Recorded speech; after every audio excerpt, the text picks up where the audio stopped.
Good morning, New Life. How are we doing today? Good. Please stand with me as we begin our morning bringing praise and worship to our God.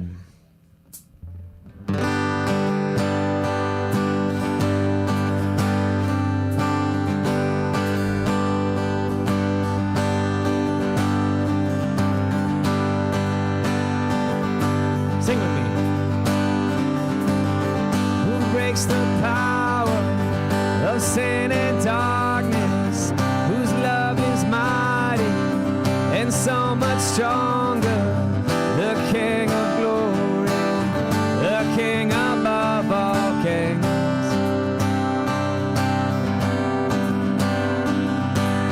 Who shakes the whole earth with holy thunder, who leaves us breathless in awe and wonder, the King of glory, the King above all kings. This is amazing grace. This is unfailing love, that you would take my place, that you would bear my cross, you would lay down your life, and I would be set free. Yeah. Oh, Jesus, I sing for all that you've done for me.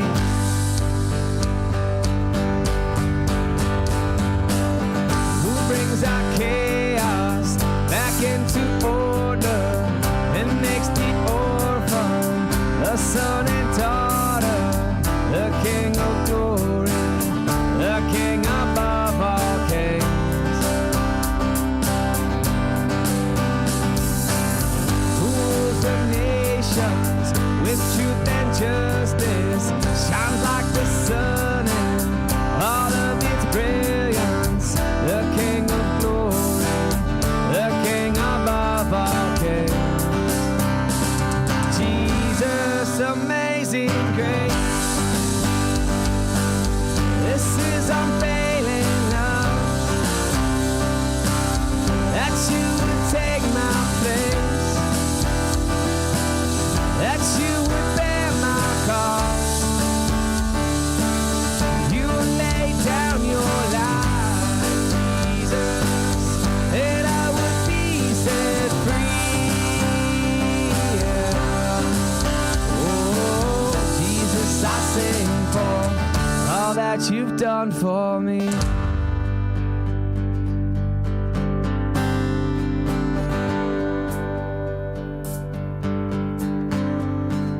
Worthy is the Lamb who was slain. Worthy is the King who conquered the grave. Worthy is the Lamb who was slain. Worthy is the King who conquered the grave. Worthy is the Lamb who was slain. Worthy is the King who conquered the grave. Worthy is the Lamb who was slain. Worthy is the King who conquered the grave. Again. Worthy is the Lamb who was slain. Worthy is the King who conquered the grave. Worthy is the Lamb who was slain. Worthy, worthy, worthy, yeah. This is amazing grace. This is unfailing love. That you would take my place. That you would bear my cross. You laid down your life, Jesus, that I would be set free. Yeah. Oh, Jesus, I sing for all that you've done for me. Praise the Lord.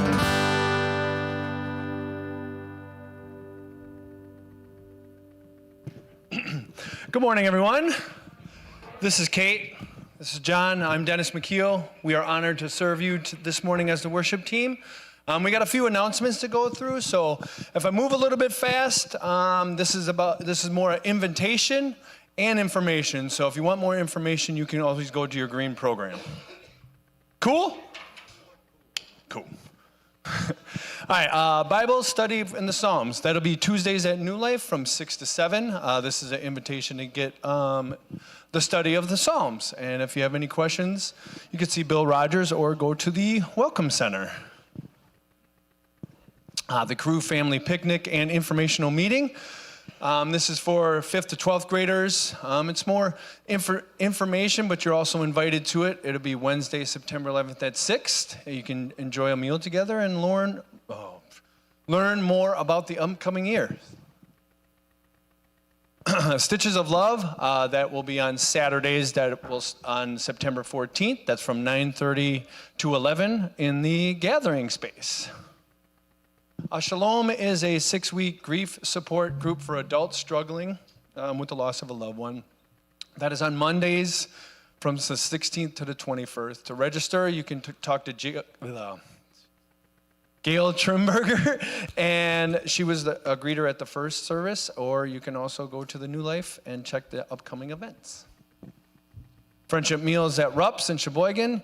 If you have any questions, you can see that finely dressed gentleman Bob Hurry there, and he will give you all the information that you need. Toolbox will be September 21st. Please sign up for this because we go to multiple spots in the community to help people out. And the more people we have, the more spots that we can go to and take care of people in our community. The Packer Tailgate Party and celebration of Lisa Heinen, that will be Sunday, September 22nd. Game time is at noon. We'll celebrate Lisa and also enjoy the Packer game.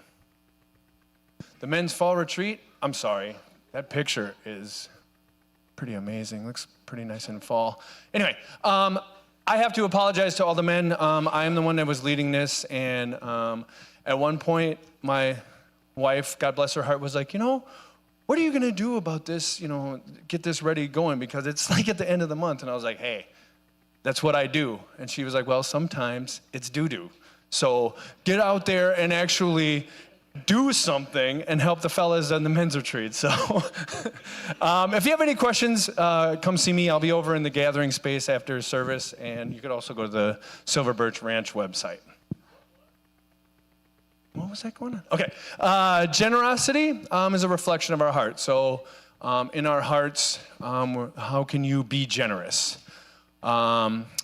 I remember, there was a point where one time at our house, all of a sudden we open the door and I see this thing of cookies on our front porch, and it's like, who brought these cookies to our front porch? It was somebody being generous with me.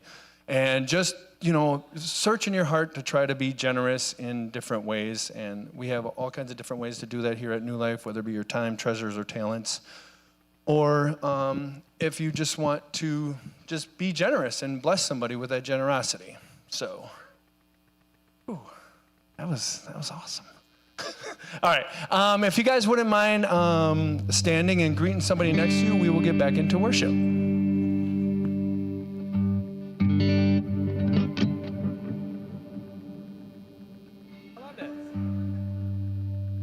I love it.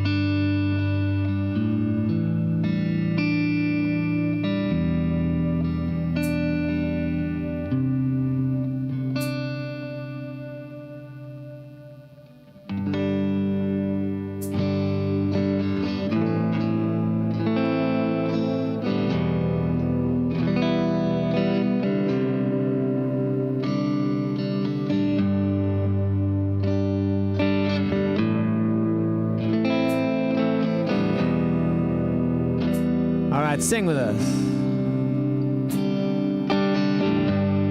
I've carried a burden too long on my own. And I wasn't created to bear it alone. I hear your invitation to let it all go, and I see it now. I'm laying it down, and I know that I need you. So I run to the Father, I fall into grace. I'm done with the hiding, no reason to wait. My heart needs a surgeon, my soul needs a friend. So I'll run to the Father again and again and again and again. Oh, oh, oh.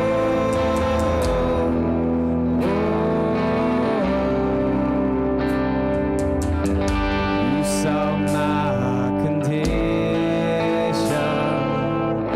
had a plan from the start.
I'll run to the Father again and again and again.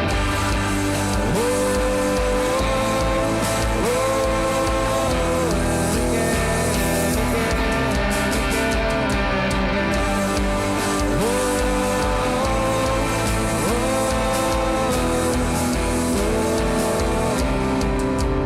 again and again. Fall into grace.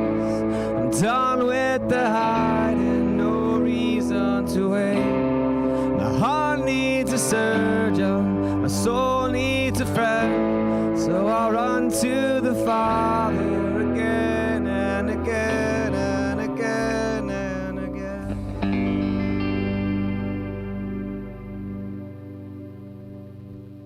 Lord, I pray that we continue to run to you, that we don't walk to you, God, that we don't limp towards you, God, that we run to you. We run to you with praise. We run to you with glory. We run to you with announcements of the greatness of your goodness. And Lord, that we run to you in moments of need. And that we run to you even in those moments when we can't see you and we feel you and the world around us is pressing in saying, you're not there. We run to you in those moments and we grasp you and we grab onto you. God, I pray that we never stop running towards you. And that word running, God, is not to be mistaken. We run when we are excited. We run when there's something in front of us that we want so badly. We have to increase our pace and get our heart pumping. And God, that's what you do for us. You pump literal blood throughout our body. You pump oxygen through our lungs. And we run to you in all things, Lord. In your name we pray. Amen.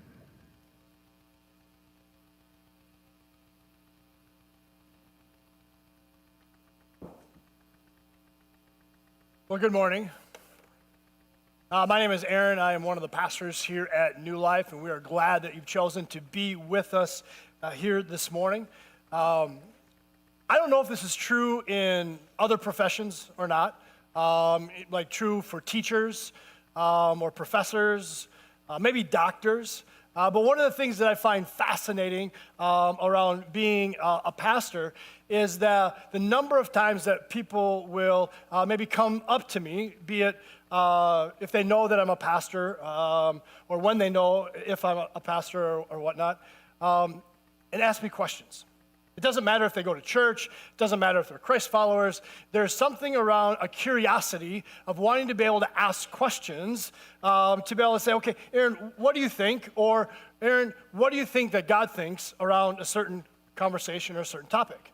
And sometimes it's an honor at times, and at times it's actually a little intimidating because even though I may be a mouthpiece of God and wanting to be able to share his truth and whatnot, I don't speak for God, right? I want to make sure that that's abundantly clear. I am not his spokesperson, but there's a curiosity around questions at times. For instance, I've had folks come up to me and say, hey, Aaron, did Adam have a belly button? And when you think about it, you're like, that's a great question.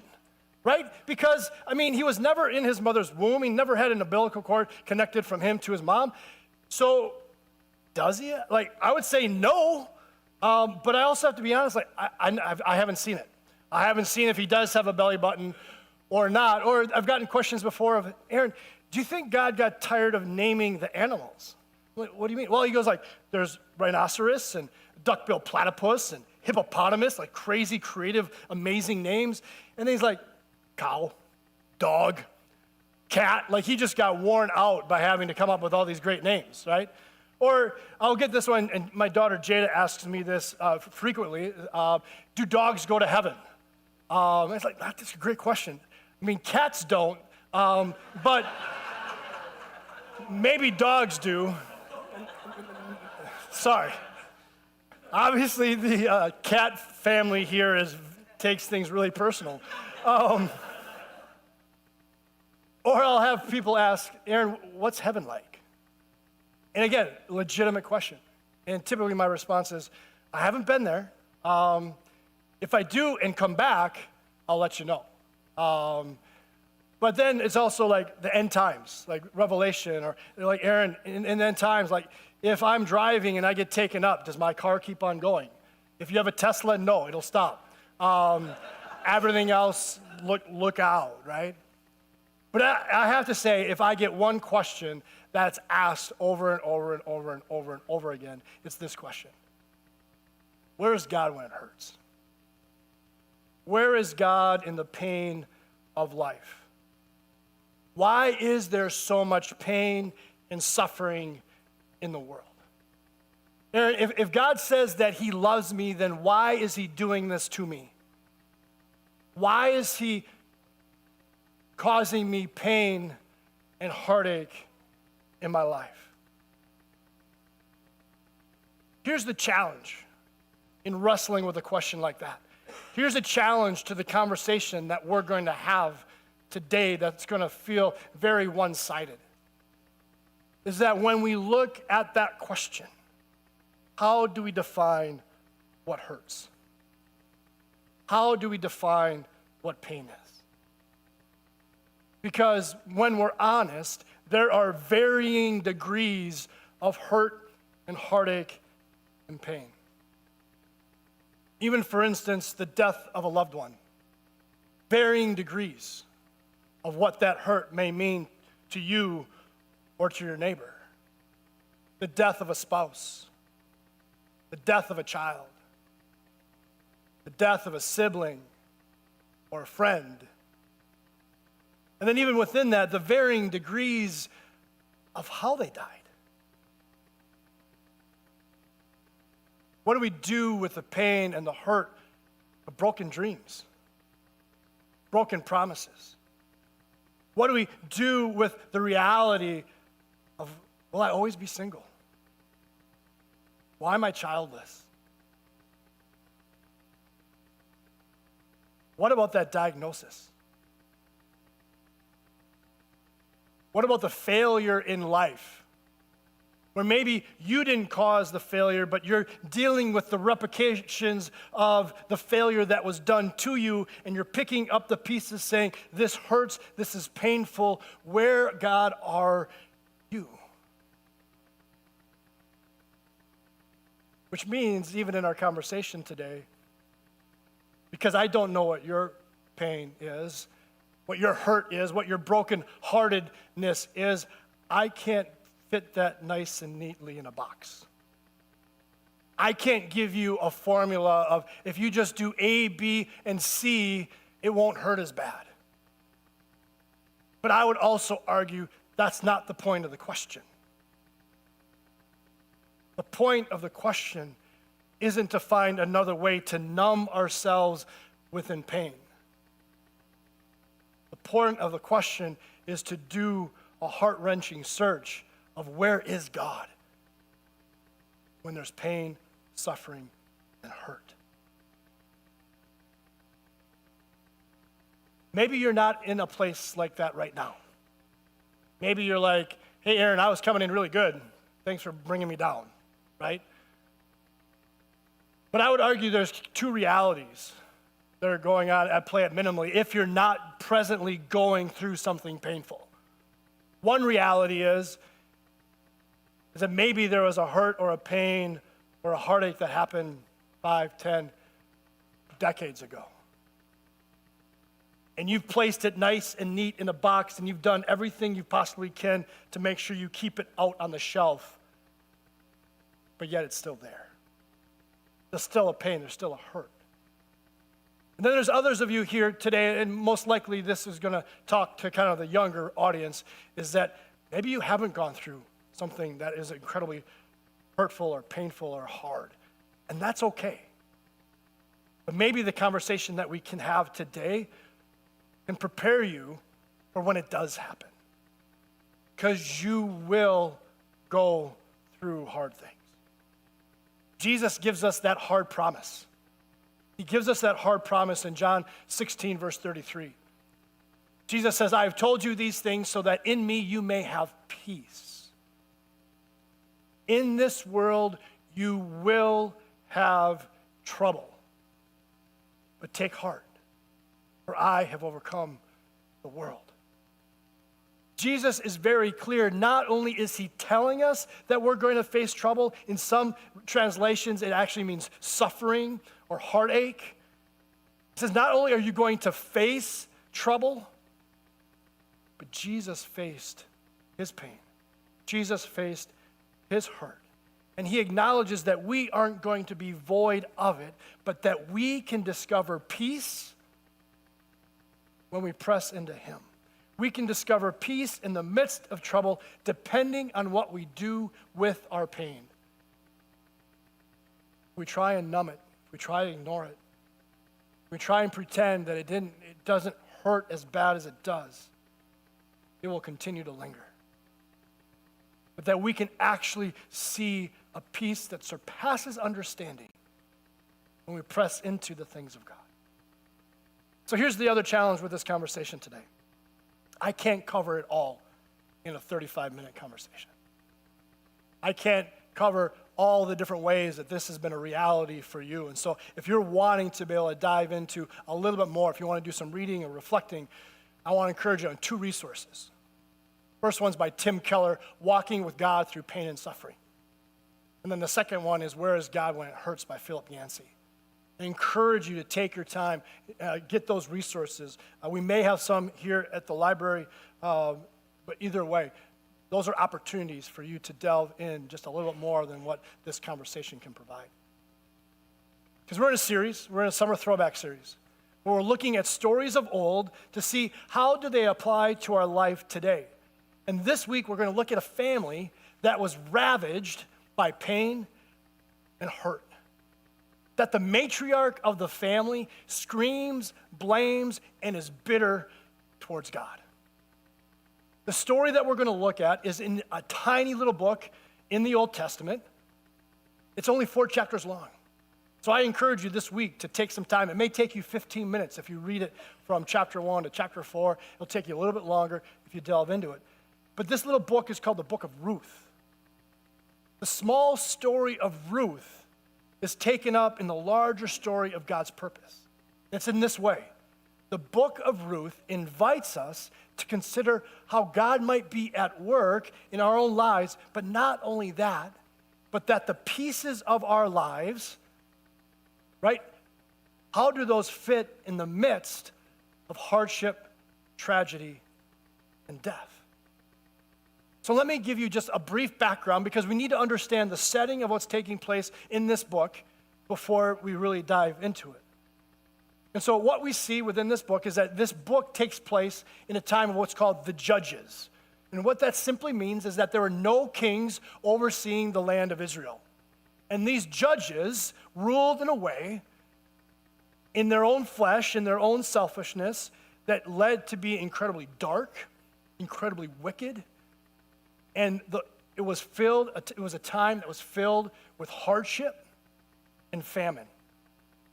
So the story of Ruth starts out with a man named Elimelech. And Elimelech and his family, Naomi, his wife, and he had 2 sons. They're living in Bethlehem. But because the famine is so great, they choose to leave Bethlehem and go to Moab. Now, that's not just taking a little journey to, let's just say, hey, things are really hard here in Plymouth, things are really hard here in Sheboygan County. Let's just travel over to Madison because it's going to be better in Madison. No, the reality is them making this change from Bethlehem to Moab had to have been severe because Israelites and Moabites hated each other. There was an animosity towards each other. There was a reality that the Moabites, they served pagan gods, whereas the Israelites served the one true God.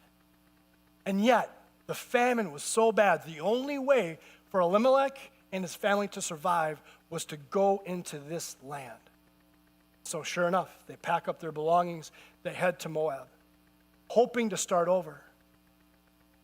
Their 2 sons do marry Moabite women, but shortly after that, the patriarch, Elimelech, he dies. Then over the next 10 years, the young men and their wives are still childless. They then die as far as the sons die. Naomi is left as a widow and also lost her 2 sons. The daughters-in-laws are now widowed and are childless. Within the first 15 verses of chapter 1, we see incredible hurt, incredible heartache, incredible suffering from famine to death to tragedy to loneliness in a foreign land. And notice Naomi's response. It is more bitter for me than for you, because the Lord's hand has turned against me. Don't call me Naomi, call me Mara, because the Almighty has made my life very bitter. I went away full, but the Lord has brought me back empty. Why call me Naomi? The Lord has afflicted me. The Almighty has brought misfortune upon me. Naomi is gut-wrenching honest. She cries out to God. She is angry with God. She is bitter with God. She feels as though that she is destined to be alone in her misery forever, to the point where she changes her name to Mara, which means bitterness. She tries to convince her two daughter-in-laws to stay in Moab because that's their homeland. She's going to travel back to Bethlehem because she believes that there's no hope for her in Moab, and there's no hope for her daughter-in-laws if they go to Bethlehem. One daughter-in-law chooses to stay in Moab. But notice Ruth's response. Don't urge me to leave you, to turn back from you. Where you go, I will go. Where you stay, I will stay. Your people will be my people, and your God, my God. Where you die, I will die, and there I will be buried. May the Lord deal with me, be it ever so severely, if even death separates you and me.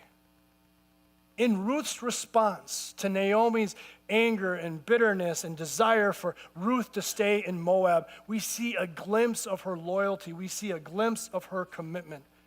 And I would argue, even though she doesn't understand the magnitude of what it is, what she's willing to risk to go to a foreign land in Bethlehem as a widow, as childless, start over, she's willing to take that risk even if it means she remains a widow and childless for the rest of her life. It's a beautiful statement.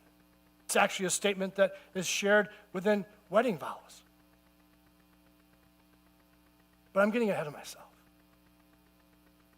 And I think we get ahead of ourselves when we want to rush past what pain and hurt is in our life, and we just want to find the pretty things of life, the good things of life.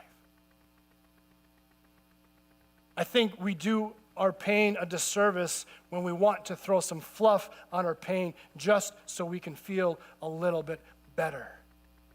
We need to be able to ask the question, where is God? Because in that moment with Naomi, she was filled with bitterness and angry, and she was gut-wrenching honest because of the famine and the death that was surrounding her, the unfulfilled dreams, becoming an outcast, that she cries out to God and she blames God for all the things he did to her. And I believe that's good. I believe that's honest. But I also believe that she was misled. I also believe that she had a misunderstanding of how God actually works. God didn't do this to her, and God didn't do this to her family. Here's a truth in the question, where is God when it hurts? God doesn't cause our pain, but he allows it for.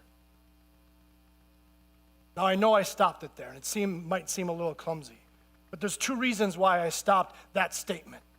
One, I believe that there's a variety of responses to that statement. But the second reason, and I think the more important reason, is that there's some of you here today, this is all you need to hear. God didn't cause your pain. God didn't do this to you. And I know that that's hard to be able to hear. I know that it's hard to hear that if God truly loved me, then why won't he do good things for me? If God truly loved me, then why would he let me go through these things? If God truly loved me, fill in the blank. And some of you are like, well, Aaron, there's a verse for that. Aaron, Romans 8:28. It says it right there. Paul said it to the church of Rome. And we know that in all things, God works for the good of those who love him. And here's the problem. We stop right there. We don't read the rest of the verse. See, Aaron, right there it says that if God loves me, he's going to do good things for me. And this isn't good. This is hard. This is painful. I don't want to go through this heartache anymore. So you can't tell me that God didn't do this because God obviously doesn't love me because this isn't good. What's the second phrase? We've been called according to his purpose. Here's the deal. Your pain isn't here to teach you a lesson. You've tuned me out. You started thinking about lunch, okay?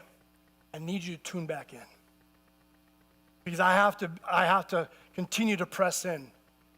Because there's been some bad pop counseling and some bad pop Christianity that's going around. And I think some of you may have been hurt by a statement of, in the middle of your pain, in the middle of that divorce, in the middle of that death, someone says, well, God's going to teach you a lesson in this. It's going to be okay. You'll learn something from this. Hogwash. And I want to say something else, but it's not appropriate. Okay? That is not true. And so if you've been hurt by someone saying, it's okay that you're still childless, God's going to teach you patience. No, that's not the way that God works. I would argue that if we have this belief that God does these painful things to us to teach us a lesson, that is not a loving, caring, gracious God. That is a maniacal God that just wants to sit up there and mess with you. That's not the God that I see within Scripture. That's not the God who I believe is loving and present even in those pain points. What the passage is saying is that God can work a purpose in the midst of your pain, in the midst of those he loves. But do we step towards that purpose of what he's doing, or do we step and run away from God? The reality is that song that we just sang before the message was a beautiful song of running to the things of God. But can we be gut-wrenching honest and say when we walk into pain, when we see hard things take place in our lives, we want to run away from the things of God because we believe he's done that to us? Let me share it this way. When we go through any degree of pain or hurt, what typically takes place, and this is a normal, natural thing. Actually, our bodies are even created in this way. If we're talking about a physical pain, I'm talking emotional, relational pain. That in the midst of our pain, what do? We zoom in on the pain.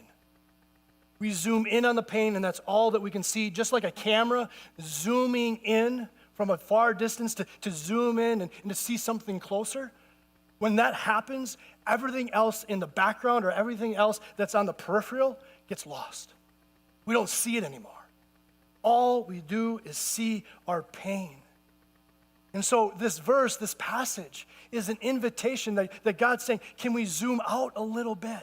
I know your pain is there, but can you zoom out just a little bit? You can see a bigger picture. It means we need to take a bigger picture. The book of Ruth. Because right now we just stopped in this tragedy, this heartache, this pain, this misery, widowed and childless. But one of the things that's very interesting, and hopefully you'll see it this week as you read through the passage, is that there's like specific daily, everyday things that are listed that are just like routine. Like, why do we include that? Like, what's the point of sharing, like within this passage in Ruth 1:22? Naomi returned from Moab, accompanied by Ruth, the Moabite, her daughter-in-law, which is all great, arriving in Bethlehem, setting up the character, setting up where they're going, as the barley harvest was beginning. I don't care if the barley harvest was beginning. Like, what does that have to do with my learning or my understanding of what takes place? And the thing that I find fascinating, and the reason why I bring that up, is that I believe that the author, right, wants to get our attention and is allowing us to zoom out a little bit to show us a bigger picture. Because to understand this actually, the barley harvest beginning, is a key piece to the puzzle of this conversation. And the reason being is that Israelite farmers were actually commanded by God that when they would harvest their fields, whatever it was, that as they were harvesting, if things fell to the ground, they had to leave it. They couldn't go and pick it back up. And the reason why they had to leave it is because then the widows, the orphans, the foreigners would come behind and they would pick it up from themselves. So it was actually a way to provide care to those who were less fortunate. And so what do we see here? We see about a barley harvest. We're going to introduce to an Israelite farmer here shortly, because we know that Naomi, Ruth are widowed. Because notice what happens next. Ruth the Moabite said to Naomi, "Let me go to the fields and pick up the leftover grain behind anyone in whose eyes I find favor." And we talked last week about, was it last week? No, 2 weeks ago, about Esther, right? And that whole picture of favor, another picture of grace. Ruth is saying, even though she's a Moabite woman who believed in pagan gods, I wonder if there will be a grace bestowed upon me. I wonder if there will be a favor bestowed upon me. Naomi applauded. Go ahead, my daughter. So she went, entered a field, and began to glean behind the harvesters. As it turned out, I love that phrase. As it turned out, it just happened to be. It was a coincidence. It was a coinkydink, right? She was working in the field belonging to Boaz, who was from the clan of Elimelech. She just happened to choose the exact same field that was in the family line of her father-in-law. Just happened to, just by chance. Okay, you hear my sarcasm? It wasn't by chance. Zooming out, see God at work in the bigger picture. And so we're introduced to Boaz. Boaz is a man of God. He's a man of character. He is a man of great generosity. He lives to be generous, and he desires to be generous. Not just what we'll see with Ruth, but that was who he was. That was his character. Notice what Boaz shares with Ruth. Boaz replied to her, "I've been told all about what you have done for your mother-in-law since the death of your husband, how you left your father and mother and your homeland and came to live with a people you did not know before." Pause for a second. I love the way that he honors Ruth. He shows her respect. He understands what great risk she took. He understands what great love she had for Naomi to make the choice, the sacrifice to come in that way. So he honors her in that. He respects her in that. And then he prays a prayer of blessing. May you be richly rewarded by the Lord, the God of Israel, right? Because she was a Moabite woman believing in pagan gods. May you be richly rewarded by the Lord, the God of Israel, under whose wings you have come to take refuge. And I love that phrase. Actually, I had a hard time cutting out a chunk of my message because that phrase right there, I could do an entire message on because there's so much power within that phrase. This is the imagery that Boaz is sharing with Ruth to be able to say, just like a baby chick, a baby bird, comes to hide underneath the wing of her mother, he's desiring that for her in her relationship with God. And why would a baby chick need to come to hide underneath the mother's wing? Because of fear? Because of a threat? Because of desired protection? Notice Psalms 36, verse 7. How priceless is your unfailing love, O God. People take refuge in the shadow of your wings. The psalmist says, even expands that. He goes, we don't seek protection just underneath your wing. Even the shadow that's cast, we seek protection. We seek refuge in the way that you want to care for us, the way that you tend to us. The prayer of invitation that Boaz is making to Ruth is that she would come near to God, that she would take refuge in his covering. Friends, where is God when it hurts? God doesn't cause the pain. He draws near to the brokenhearted. Psalm 34:18. The Lord is close to the brokenhearted and saves those who are crushed in spirit. In the midst of our pain, he's inviting us to take refuge in his wings, to draw near to him. But here's the problem. Here's the struggle. If we believe that God caused pain, why would we want to come close to God? If we believe that there are people in our life that have caused pain to us, we typically set up boundaries, we set up safe places. We don't want to keep going back to people that are causing pain within our life. So then why would we do that with God if we believe that God caused that pain?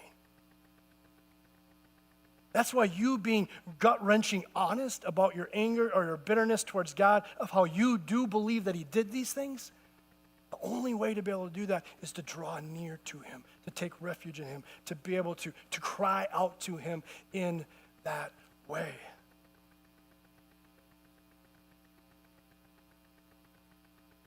Back to the story. Over a course of time, a few days, we see that Boaz shows more and more favor to Ruth.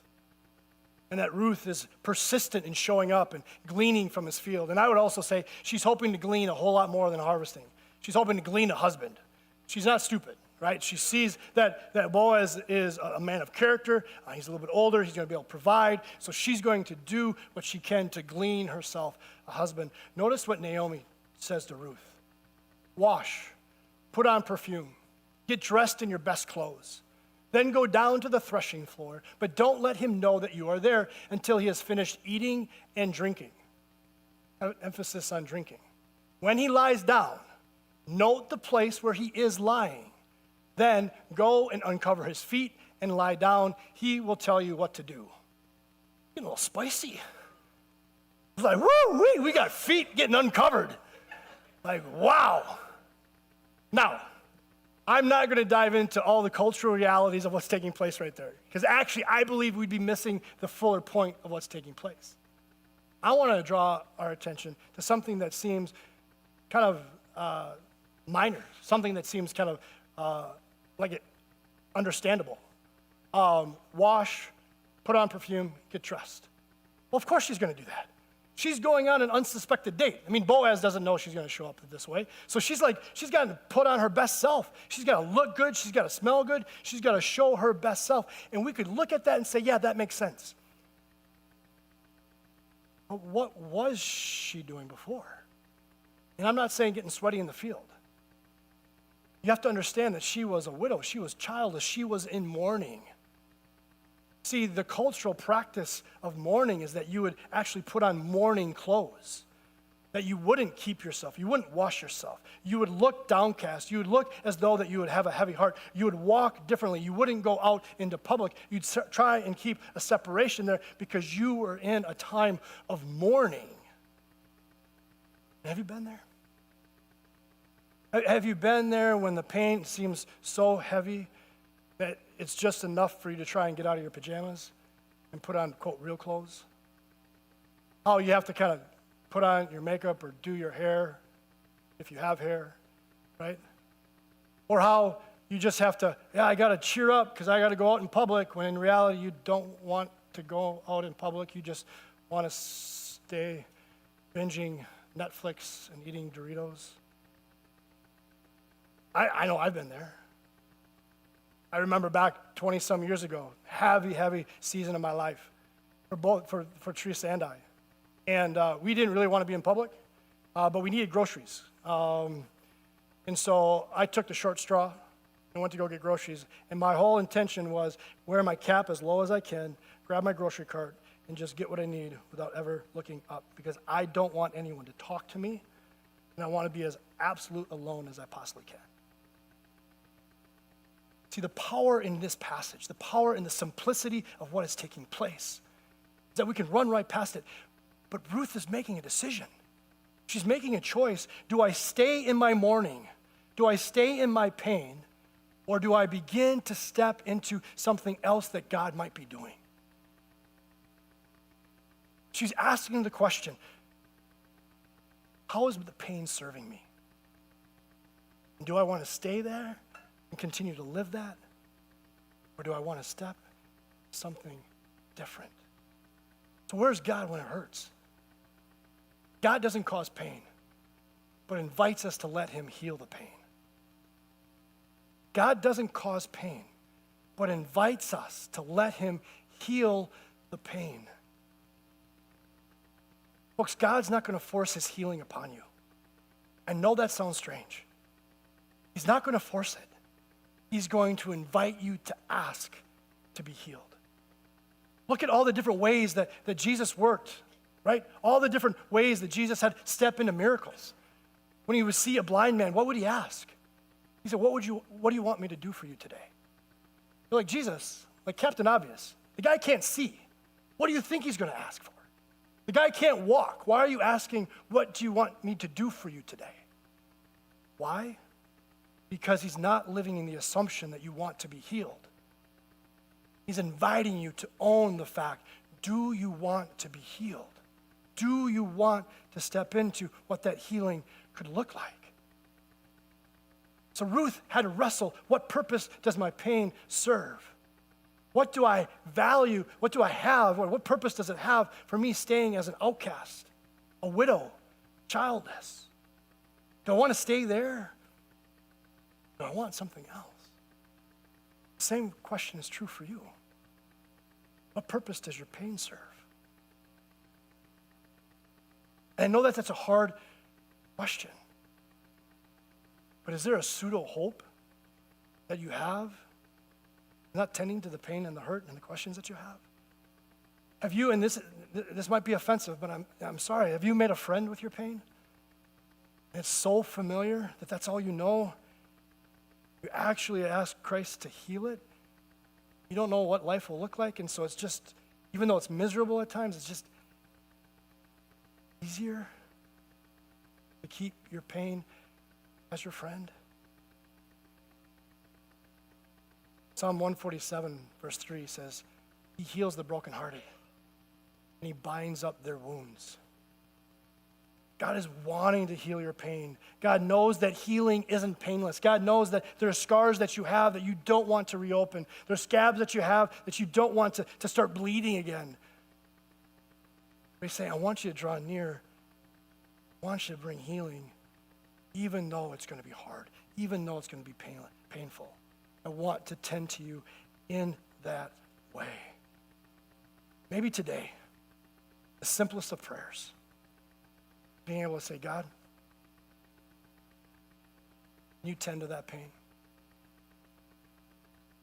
I want to. I don't know what it's going to look like, God. But I want you to be present with me. I want to draw near. I want to invite you into the pain because I want healing. Let me finish the story. Ruth continues to pursue Boaz is honored. He respects the cultural process, and they are eventually married. Notice what happens. Boaz took Ruth, and she became his wife. When he made love to her, the Lord enabled her to conceive, and she gave birth to a son. Then Naomi took the child in her arms and cared for him. The women living there said, Naomi has a son, and they named him Obed. He was the father of Jesse, the father of David. The grief journey has come full circle. Famine, death, childlessness, being a foreigner, to joy-filled plenty, married, a family. And some of you are sitting who've been hurting for decades and going, Aaron, when's that going to be mine? Aaron, that's great, four little chapters in a book written 3,000 years ago, but it's not that easy. You don't understand my pain. You don't understand my hurt. I've been longing to have goodness happen to me. It's not that easy. And you're right. It's not. It's not that easy. Here's my point in bringing up this passage. Boaz and Ruth's son, Obed, was the grandfather of King David in the line of Jesus, the Messiah. Where is God when it hurts?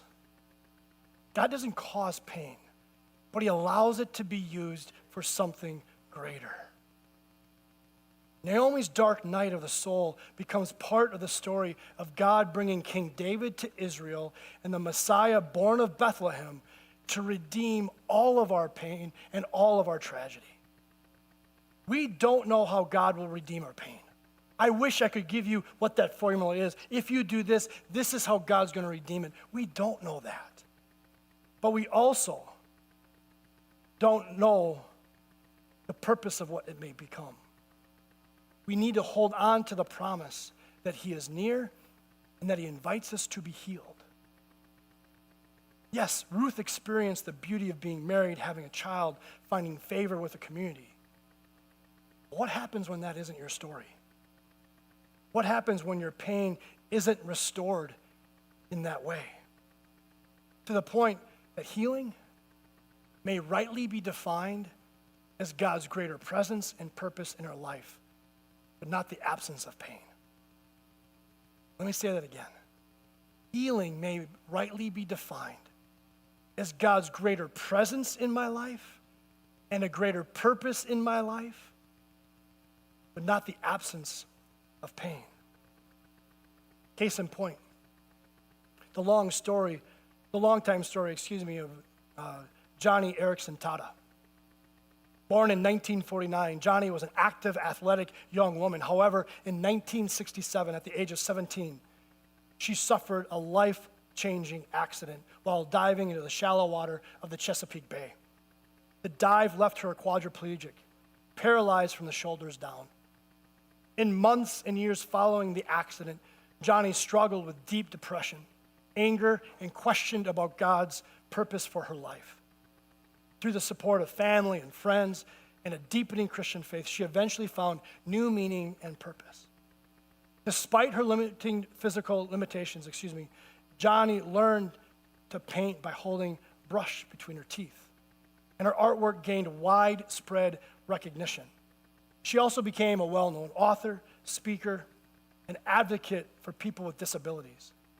In 1979, she founded Johnny and Friends, a ministry dedicated to helping people with disabilities and promoting a biblical perspective on suffering. Johnny's story has touched millions around the world, serving as a testament to the power of faith and perseverance in the face of overwhelming challenges. And she remains paralyzed from the shoulders down. Her healing wasn't the ability to walk. Her healing was with the presence of God and his renewed purpose in her life. Friends, what are you going to do with the question, where is God in your pain? Where is God in your hurt? I want to encourage you. What does it look like to wrestle in an honest way with God around how you believe he's done this to you? What does it look like to cry out, to be angry, to cry with snot bubbles? Because that's how deep the pain is. And to say, God, I believe you've done this to me. It's okay to be there. It's okay to start there. Not okay to stay there. Because healing will not come. And I can't tell you what healing is going to look like. But what I can tell you, as we press into the things of God, as we draw near to him, it gives him the opportunity to heal our broken heart. So we have the team come up, and we're going to introduce a new song. And I want to use this song as an opportunity, and John's going to share a little more here in a second, as a place for you to meet with God, for you to choose to draw near. Because friends, if we're not running towards God, we're staying stationary, or if we're running away from the things of God, may this be a moment to make a choice, to lean in, allow him to tend to the pain. God, we just ask for that right now. We ask for that reality. We ask, Lord, we ask for all the different ways that you're having a conversation with each and every person here. Those that are turning so much inside that they are wanting to run away because, Aaron, I've kept this at bay for so long. Why are we bringing it up? You can experience more of who God is, so you can allow him to heal it. So, Lord, I pray that your Spirit would just continue to meet, whisper your truth, not the lies of the enemy. That we would hear your love and your presence, even in the midst of our anger, even in the midst of our confusion, even in the midst. Lord, we thank you. In your Son's name, Jesus.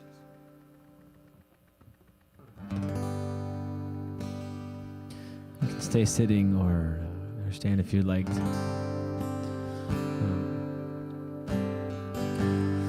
When I think about planning these set worship songs for the week, I usually look up the passage and just spend some time reading and reflecting.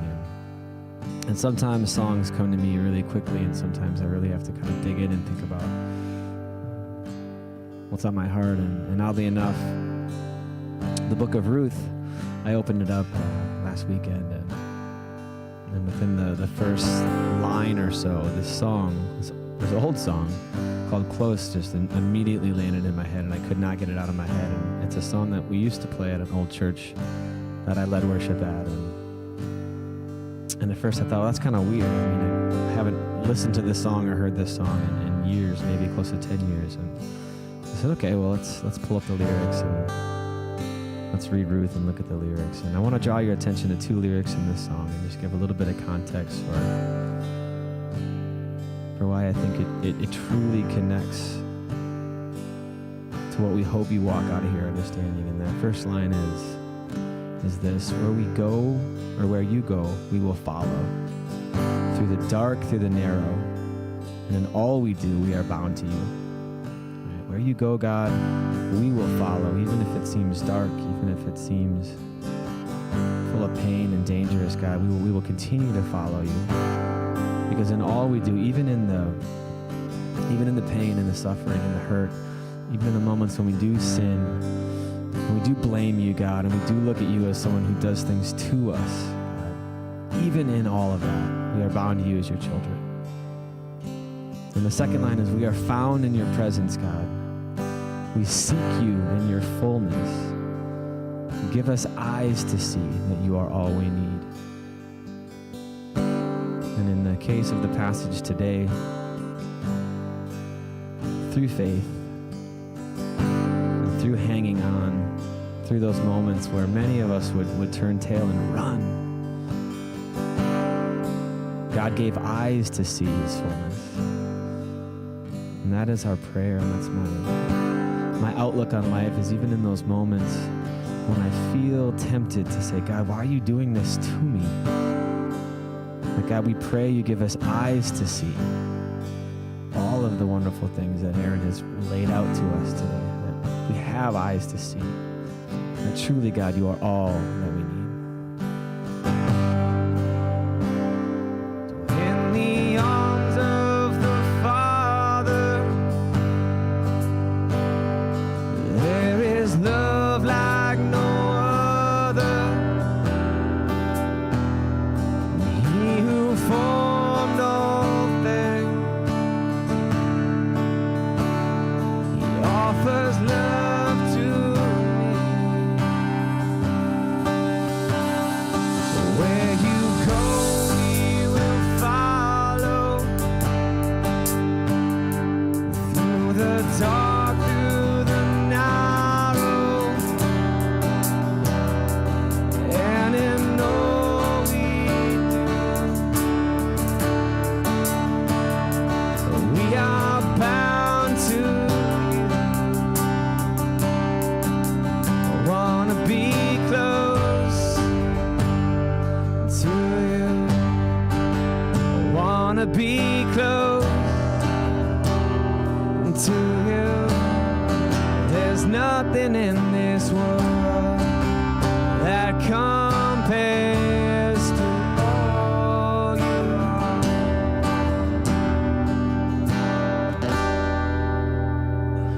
We are found in your presence,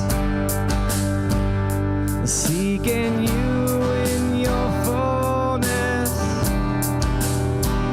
So give us eyes to see that you are all we need. Jesus, I wanna be close to you. I wanna be close to you. There's nothing in this world that compares to all you are. I wanna be close. I wanna be close be close to you. There's nothing in this world that compares to all you are. My sole devotion, my only focus, to worship you. My life surrender, my heart abandoned for more of you. Sing that with me again. My soul devotion, my only focus, to worship you. Surrendered, my heart abandoned for more of you. One more time, right to him. My sole devotion, my only focus, to worship you. My life surrendered, my heart abandoned for more of you. I wanna be close to you. I wanna be close to you.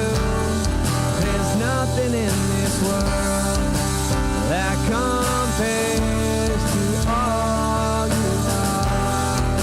That's why we want to be close to you, Lord.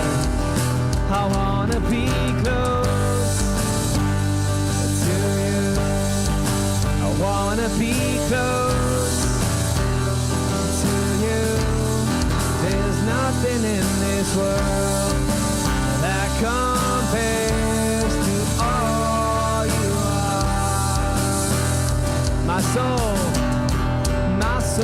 devotion, my only focus, to worship you. Yes, God. My life surrendered, my heart abandoned for more of you. Hand your soul over. My soul devotion, my only focus, to worship you. My life surrendered, my heart abandoned for more of you.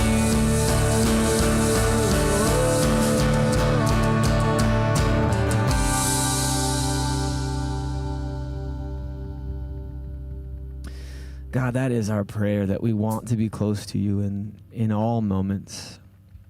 God, especially in those moments when we need you most, and it's the easiest to turn away and turn to this or turn to that, and turn the things that the world calls out to us and says, hey, this will help. This will make you feel better temporarily. But God, that we reach out to you and we draw you in near, and we have those eyes to see, and we open those eyes and we see in those moments, God, even if this feels rough, even if this feels like you're so far away, God, that we have those eyes to see, and that we will continue to follow, and we will continue to trust, and we will continue to use these eyes not only to have them, but to open them and to see you and grab on and draw you in close. Because on the other side of that valley, when you get to that peak and you look at victory and you see victory as Christ did on the cross, that is true peace, and only that can be offered through you, Lord.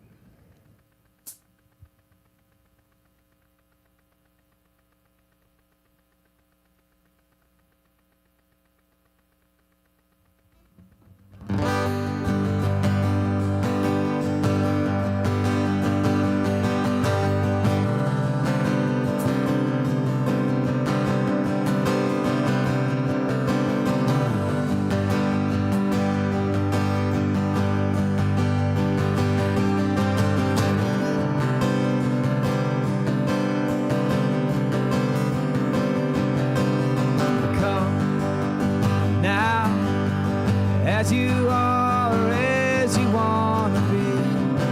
Are you ready? Are you ready? Come now. Tired, broken, scared, or just in me. Ready or not, it's alright, take your time. If nothing else, just come.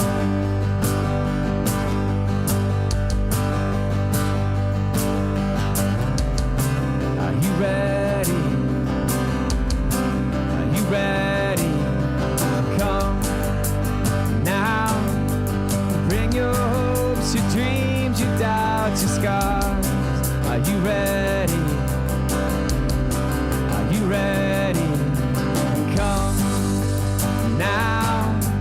Bring your hurts, your fears, your faith, your heart. Are you ready? Are we ready? Are you ready? Oh, now. There's no place like His presence. There's no time like the now.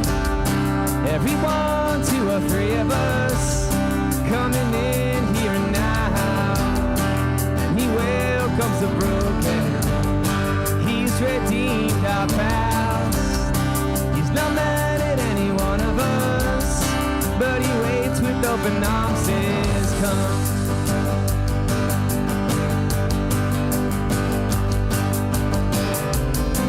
Are you ready? Are you ready to come now? Leave your inhibitions at the door. Are you ready? Are you ready to come now? Lay your burdens down, He's got them all.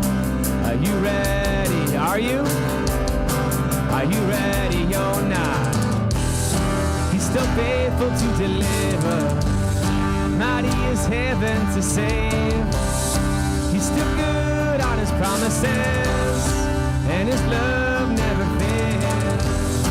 He's not moved by perfection, or how well we look the part, but He's wild about the hidden stuff, like He's wild about the heart. So come now. For all we've seen, we ain't seen nothing yet. Are you ready? Are you ready?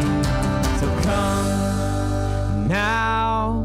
Bring Him praise for what He might do next. Are you ready? Are you ready or not? He's already bought our freedom. He's already paid our debt. He's already done the miracles. He's already conquered death. He's our light and salvation. He's our rock solid hope. He's already done enough for us. He's already doing more. He's already seen the ending. He's already seen us through. He's already breaking out of us. He's already on the move. He's already won our battles. He's already paved the way. He's already gone ahead of us, and He's ready when we are gone. Now, for all we've seen, we ain't seen nothing yet. Are you ready? Are you ready? Come now. Bring Him praise for what He's gonna do next. Are you ready? Are you ready or not? Just come. In Matthew chapter 11, Jesus shares these words. Are you tired? Worn out? Burned out on religion? Come to me. Get away with me and I'll recover your life. I'll show you how to take a real rest. Walk with me. Work with me.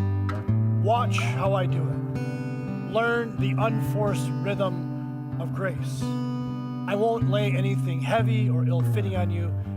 Keep company with me, and you'll learn to live freely and lightly. That's the promise of Christ. It's the promise of Christ as we allow him to enter into our pain. So may you have the courage this week to be able to go to places that either you've been trying to avoid or that have been so familiar, you don't know what to do with it. That you would allow him, that you would draw near, that he can be your refuge. He can tend to your brokenheartedness. And may you do that in us, not only today, but throughout. We thank you. In your son's name, Jesus. Amen. Yeah, I'm going to hang out up front. Also, Sarah and Sam are also available. If you have any questions or prayer requests, thank you guys. Grace and peace.